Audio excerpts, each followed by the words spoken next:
欧洲强势出手，乌战后布局全面启动，俄罗斯压力骤增。36万俄军部署，欧洲即将开战。俄司令阵亡，精锐全灭，惨遭乌军碾压。战火反噬俄本土，乌炸滩2套 S-400。太检边境开火，中共黑手入局。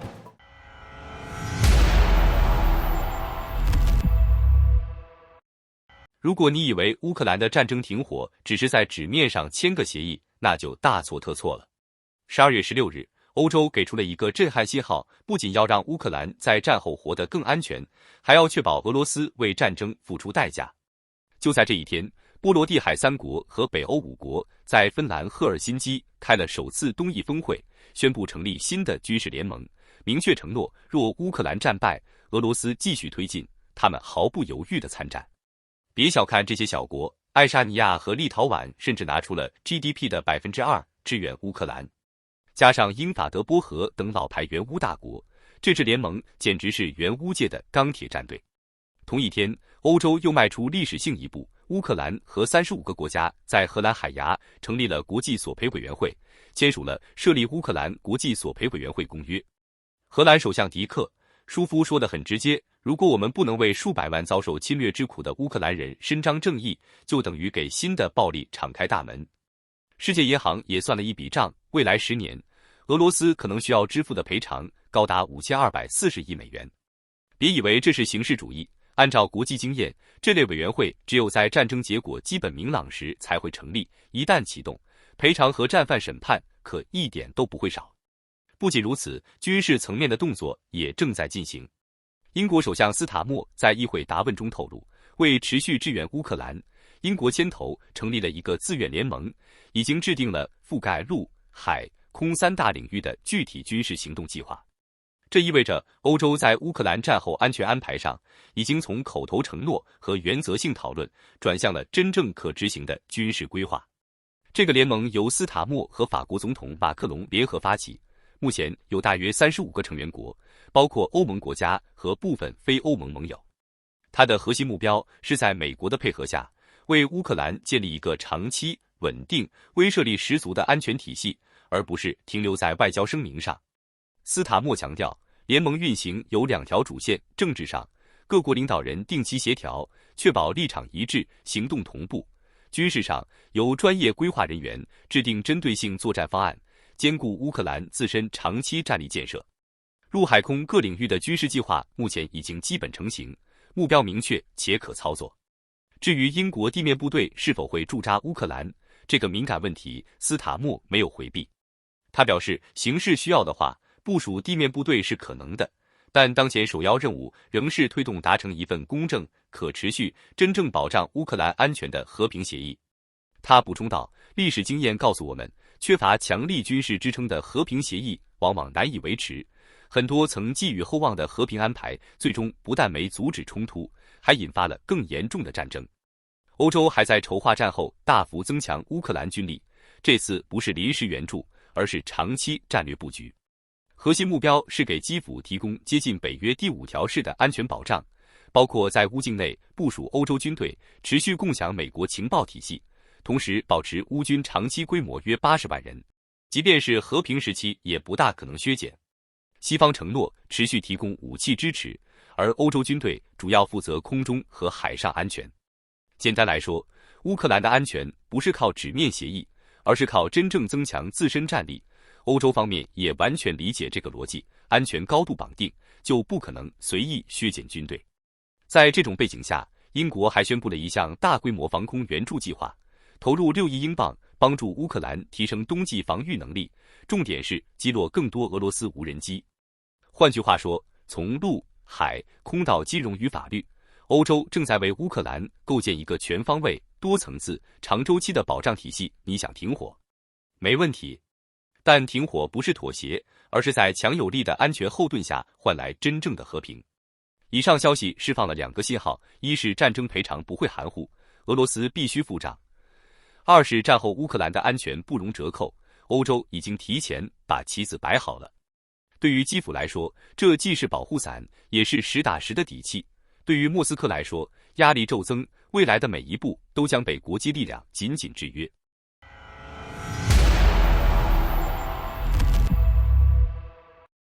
最新消息显示，约36万俄军正部署在白俄罗斯与北约边境线上。这可不是演习，也不是猜测，而是德国联邦医院国防专家基塞维特公开抛出的警告。他直言，俄罗斯在乌克兰前线之外，还保留了大批受过系统训练的部队，随时可出击。这意味着俄乌战争的火焰可能迅速蔓延到欧洲本土。换句话说，克里姆林宫已经彻底切换战争模式，指望他回心转意，不存在的。专家预测，2026至2027年很可能成为俄欧关系真正的引爆点。英国方面的警告同样刺耳。英国空军参谋长理查德·奈顿罕见向公众喊话，要做好心理准备，面对俄罗斯作战将非常艰难。他形容这是自己职业生涯中最危险的时期，指出俄罗斯现役与动员体系下的武装力量已超过110万人，国家预算中至少40%都被战争吞噬，10年前的2倍以上。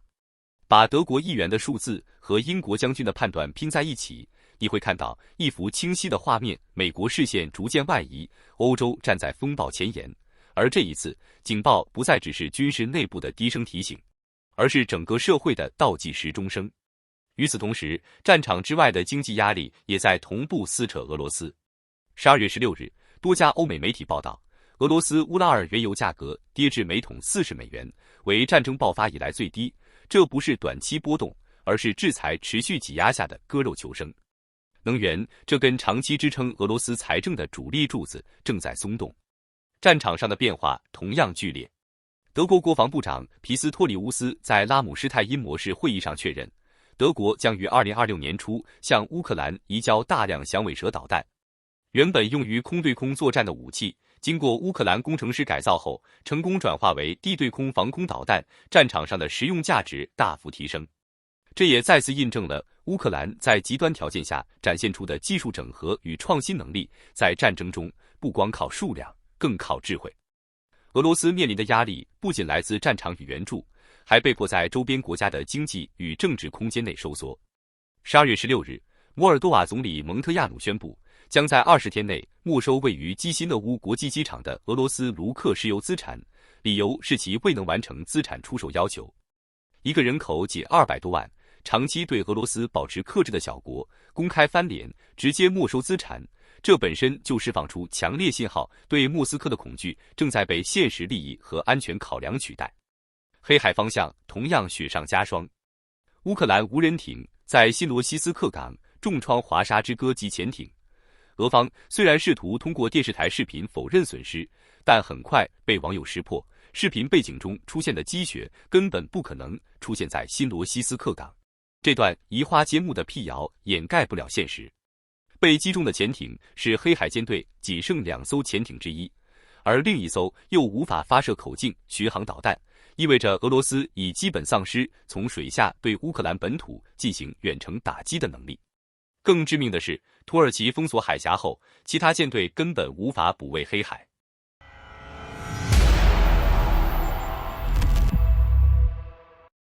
乌克兰总参最新战报显示，仅1天时间，俄军阵亡与伤亡人数就高达1730人，相当于被征发了整整4个满编营。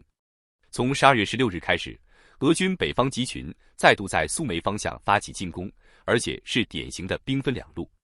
东线沿奥列克西伊夫卡树林防线向南推进，试图借林带掩护压迫乌军阵地；西线则对安德里夫卡实施包围，一度短暂占领金德拉季夫卡东侧的沟壑地带。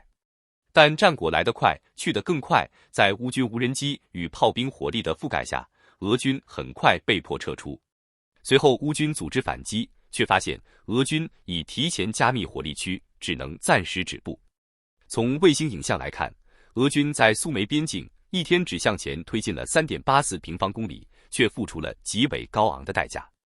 而这不过是整个战场的一角。从北线的苏梅、沃夫昌斯克、库皮扬斯克，到顿巴斯方向的利曼、西维尔斯克、康斯坦丁尼夫卡、波克罗夫斯克，再到南线的扎波罗热与赫尔松，几乎所有方向同时交火，战线被整体点燃。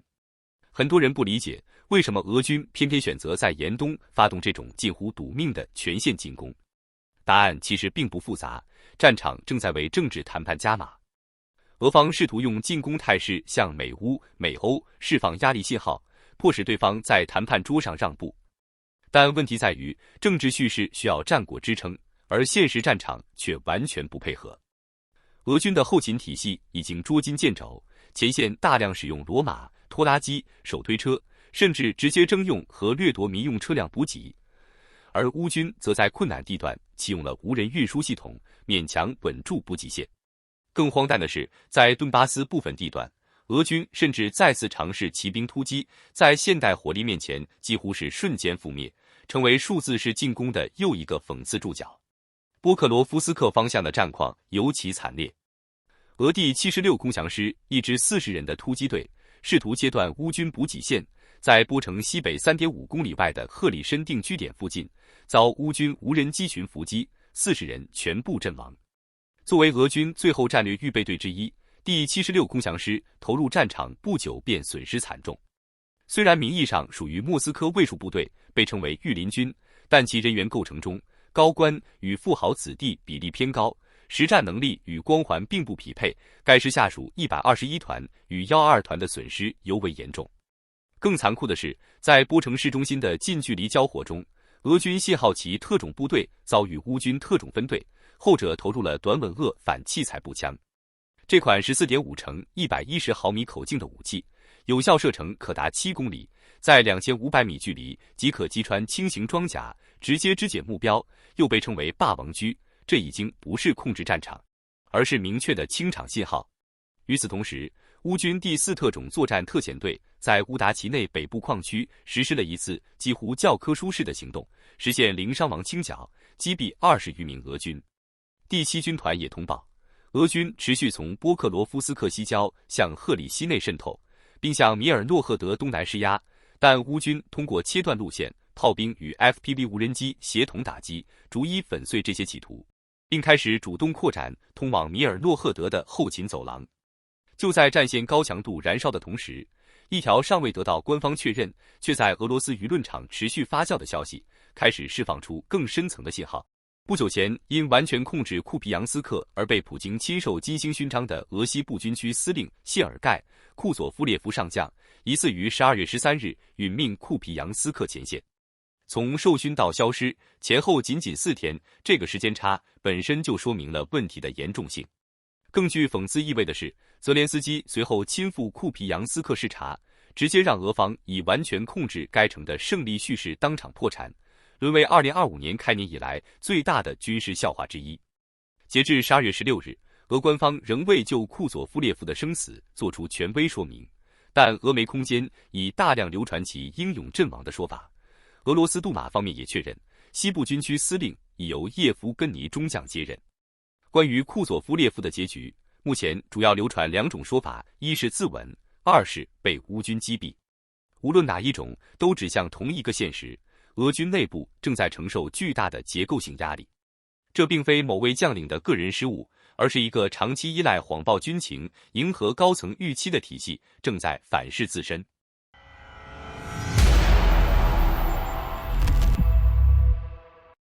战火也正在被乌克兰一步步推回俄罗斯本土。12月中旬，边境局势再次被引爆，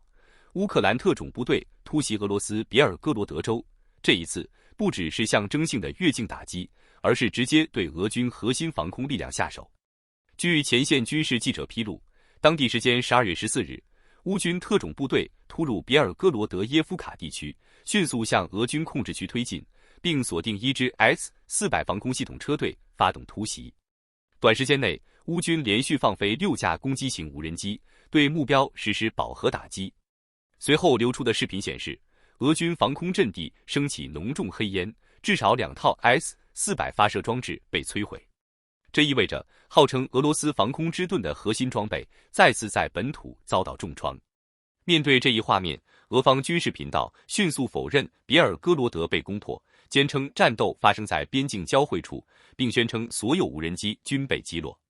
但问题在于，如果防空系统成功拦截了全部目标，那么阵地上持续冒出的黑烟又该如何解释？真实战果如何，或许只能等待随后公布的卫星影像来给出答案。事实上，这并非乌克兰第一次打进别尔哥罗德。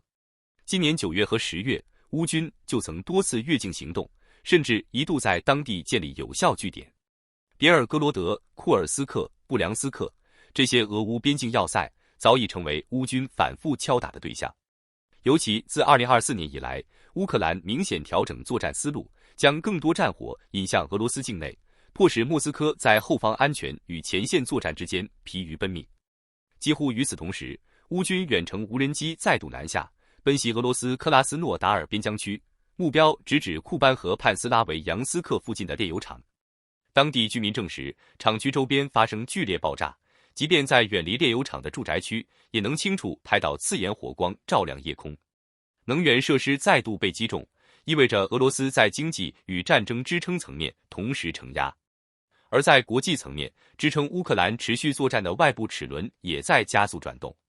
德国国防部长皮斯托里乌斯宣布，柏林已向乌克兰额外交付2套爱国者防空系统以及第9套 IRIS-T 系统，用于强化关键城市与基础设施防护。他同时确认，德国还计划在2026年从国防储备中向乌军提供大量响尾蛇导弹，这些导弹可由战斗机或直升机发射，用于拦截俄军战机和无人机。